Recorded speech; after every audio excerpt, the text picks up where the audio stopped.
time. All you have to be is on camera for as long as the video shoot takes. And then you're off. And then you can go do whatever else and post it whenever you want. On stream, you're on stream. You're on stream as long as the stream is on, right? So the stream requires you. You can't hire for it. There's no stunt double. There's no AI that could do it for you. So it is easy to burn out. I like to use athletes as an example here because athletes do take really good care of their mental and their physical because it's part of their job. But for some reason, people don't connect the dots. It's also part of your job. You have to take care of your physical and your mental. And it doesn't, like for me, for example, I have so many blisters on my toes, like I don't know if I'm gonna be able to walk today. So, but it's something I could have done a better job at. It's gonna prevent me from doing certain content.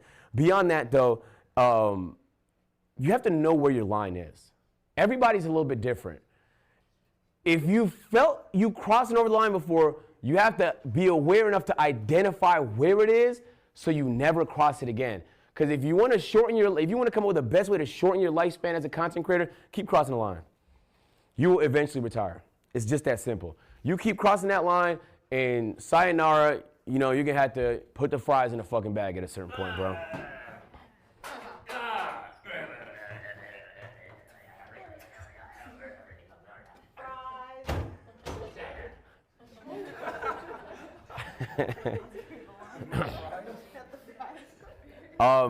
And then also you have to watch film. You know what I'm saying?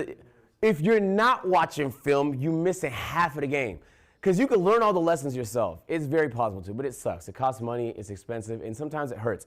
It's easier to watch other people make the same mistakes and learn from them. So if you did something on stream, sometimes that could be just reviewing your own stream. But also, everybody in here is also streaming. And everybody fucks up. You pay attention to other people's fuck-ups. You're gonna learn a lot of lessons. And it's better to not have to learn in the hard way. I'm gonna be honest with you, everyone's different. I don't feel burnout, and it's very weird. I know where my line is, and I know how to de-stress myself. All I gotta do is race for a day, and I'm back.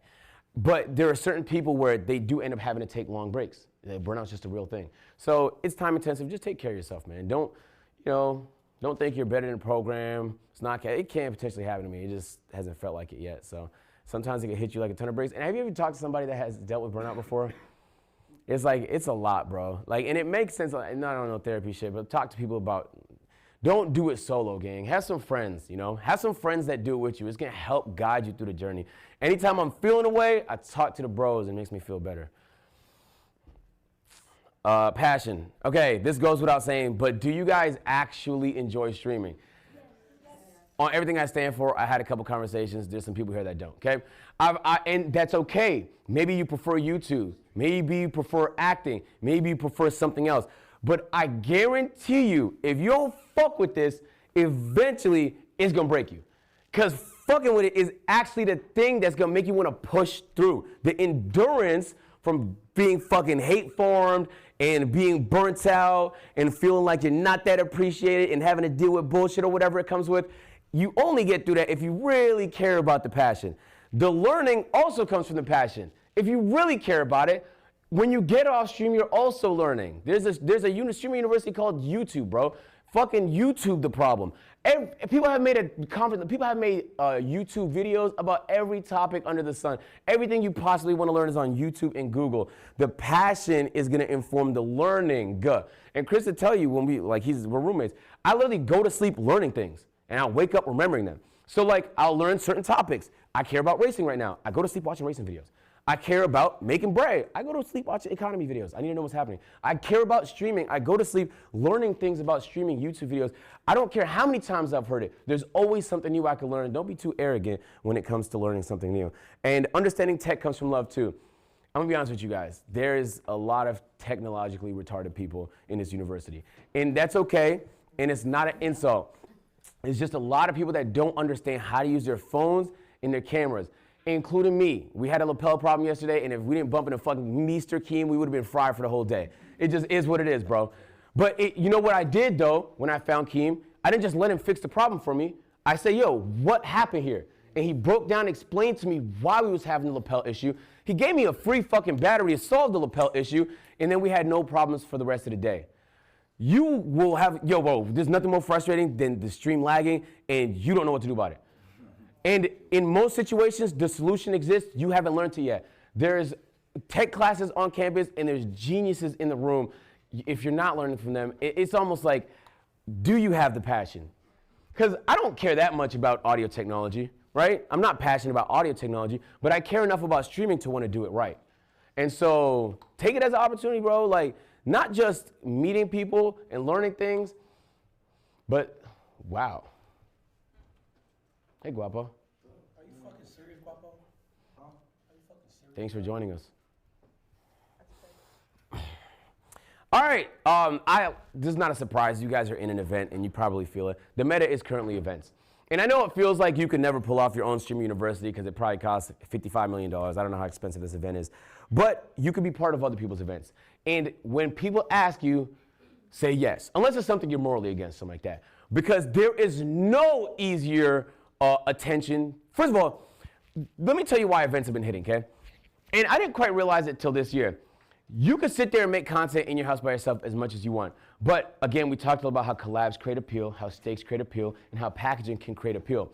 If somebody else has already taken a risk and doing all the work, I mean, it ain't gonna cost you nothing but show up. If somebody asks me to come to an event and it's something that I care about, I'm showing up. As long as I don't have a conflict, I'm always showing up. Events hit, man. And not just going to other people's events, but having the balls to pull off your own event. If Ludwig calls me and says, yo, you wanna go to Streamer Games? Yes, bro, I do wanna go to Streamer Games. Invite me to Streamer Games. I'm at Streamer Games. If Kai calls me and says, yo, what do you think about being a professor at Streamer University? You got Professor of the Year last year. Then I'm gonna say, yes, I wanna be a professor again. Absolutely. This is no troll, the easiest way to get attention, right? I mean, does anybody feel like their clips are hitting more here than otherwhere? Like back home? But it's because everybody's paying attention to this. Somebody took the risk. Somebody already did the hard work. You're showing up. All you got to do is take full advantage of it. And so this is an example of an event. And this is just how powerful these are. This is one of my favorite events. Aside from Stream University, it was so fun to watch. Squeezy, this huge French streamer, does this GP Explorer. It's perfect for me because I also love racing, where he rents out one of the most famous racetracks in the world. He gets 20 racers. It's all the biggest brands supporting it. And streamers learn to race, then race. And it's packaged well. The stakes are high. You know, racing is dangerous. And then it's a collab. It's all of the biggest streamers in his part of the world. Pulling up to this is a no-brainer. Actually creating the event, now that's the risky part. He's going to take the risk. So challenge yourself here, right? We talk a lot about networking. Cameraman. How many people showed up? Like, how many people watched that event? I think over 100,000 people were at the actual event live, and then there were 2 million concurrent viewers for the event. So it's weird, like you may have never heard about it, but it's just not in your bubble, that's why. There's huge events happening all the time. Ebuy has like that big boxing event that has the current record for viewership on Twitch. A lot of people don't even know that it's in our bubble, but it's a huge event that it's not gonna cost you much to participate in, but it's gonna pay huge dividends. So how would you suggest like a smaller streamer going about like going to the events and like, do they pitch themselves? Do they just wait for the opportunity to come to them? Part of it is going to be networking when it comes to big events, but you could create your own small version of events too. Let me give you an example. I know for a while, since Cinna got a new crib like last year, and I told my chat I really want to visit Cinna. Now, cool, collab with somebody you're interested in, we could do fun stuff, but I just created it into like a little mini event by calling it a 3-day contract. Like she really didn't want me to come, but I really wanted to show up, and so we ended up going.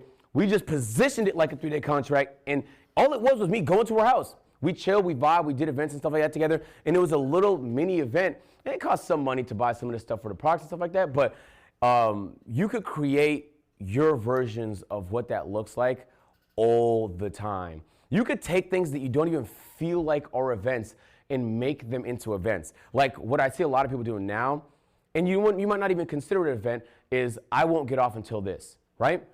Cinna more popularly did one with Rainbow Six recently, where she wouldn't get off till she hit silver. And it ended up being like surprisingly a 2-day stream. But it felt like something of an event. All she was doing was playing the game. That's free. You know, I guess the game costs like $60. But that, to me, felt like a version of an event where you could do a boring version of something, and then she found a way to make it a little more interesting with stakes, and then just the marathon concept has been hitting for the past few years. So, and I mean, you pay attention to enough content, and you're just connecting dots when it comes to that. Motivation. Okay. I know that people feel like you have to be motivated to do something, but I swear it's super irrelevant. Like it kind of helps to be motivated because it makes you feel good, but it genuinely does not matter.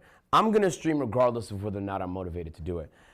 The motivation, I don't even know if I feel motivation that much anymore. It used to be something I completely rely on. Back when I was a smaller YouTuber, I'm gonna date myself, but in like 2014, 2015, and yeah. I used to no troll watch mad motivational videos because I felt like quitting a lot. It was super challenging. I was getting maybe a few hundred views per video and I was doing it for years. I felt like I made this crazy commitment and I was pushing myself and I was denying myself opportunities. I went to university and I couldn't stay in the dorms. I had to stay in a townhouse because the dorms had bad internet. And I felt like I was robbing myself of experiences and opportunities because I was committing to this thing that I really wanted to do. And at the time, I felt like I really wanted to quit. I didn't have too many people that was there telling me to keep doing it. Everybody thought I was gonna fail and it wasn't gonna work out. That's the reality of doing something that's challenging. Becoming a big streamer is naturally gonna be challenging. It's super hard to do, which means only a handful of people could do it. If you think you're gonna be average, do average things, get on stream, and not put in any effort and be the biggest streamer, not even the biggest streamer, just a streamer, it's gonna be a rude awakening. I relied heavily on motivation. I think at the time, it was what kept me up. At the time, I didn't have like a friend group and a friend circle that would help push me. So it's not that motivation is useless. It's just relying on it. You're gonna go with the ebbs and flows. When you're not feeling it that day, you're gonna be down. When you're feeling it that day, you're gonna be up. It's better to just be constant. Sometimes you might not want to stream, spark up the stream if you got something good to do.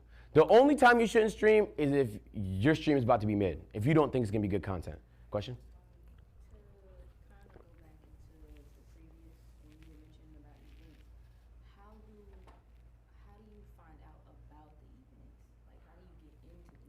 I'm not gonna lie, you just have to pay a lot of attention to streamers. And I think that's one thing Kaida's really good at, is he watches everything. When he's not streaming himself, he watches streamers all the time. So he actually knows about a lot that's going on because he consumes it all. You know what I'm saying? So instead of watching a TV show for a day, just click on a bunch of people's streams, see what's going on. You know what I'm saying? And then also there's like people that can summarize things. Like there's guys on TikTok that's like, oh, here's what's going on in Stream University, and they summarize. You don't have to watch everybody's streams, it's impossible. But there's efficient ways to do it. So I would say just follow as many streamers that you enjoy as possible, and then pay attention to what's going on in that world. And then also just reach out. Just reach out. These are not, I mean, some people could be assholes, but if they are, then fuck them, you know? Just reach out. It's gonna be worth the reach out. If someone that you actually care about, I don't hit up Dave Chappelle. He hasn't hit me back yet, but I reached out, hopefully one day. So just do the reach out, you know? And you never know what might happen. And then there's the actual feeling versus the action. You're not always gonna wanna feel like doing something, but sometimes it makes sense to push yourself. In Stream University, one second page. There's some people here that's just shy, and it's tough to know when to push them to like talk to new people or when to just leave them because like you don't want to make them too uncomfortable. You're gonna have to make that decision for you all the time. You're gonna have to push yourself to do more. Maybe you don't feel like doing 6 streams that week, 5 streams, but if the content's good, push yourself a little bit. But then you also have to know where the line is so that you're not going into what, you know, would be considered burnout for you. You got a question? Just a comment. When it comes to motivation, I feel like some of the best streams I've ever had are ones where like I really didn't feel like doing it, and I just did it anyway. Yeah. So like pushing through it has been like, it kind of always pays off. There's rarely where I'm like, dang, I pushed through that. I wish I never ended up doing the stream. So I don't know, just a comment. Yeah, I like that. And I bet a lot of people will have that same exact experience. And so don't let you not feeling good be the reason that you miss an opportunity. All right, let's talk a little bit about content scheduling, okay? This is not my actual schedule. Actually, most of it is real, but this is just like how I would organize it, okay? So what I'll usually do is I'll sit there with my team and say, all right, at least once a week, we need to do something that's really shareable, that people are gonna wanna clip, and that we're gonna organize the week around. Then we're gonna do a bunch of other segments that are gonna be interesting in between that. And then hopefully, depending on what's going on, there's gonna be events of others I can join, but also maybe an event of my own that I could do. So this is what July looked like. First few days of July, we had A&P shoots. We're feeding the YouTube channel, we're getting shorts with the bros. Everybody's traveling, Kai's here, Duke's there, David's there, so we don't always see each other. There's never all 6 of us together all the time. And so we dedicate some time together to just chill with the guys. It's not always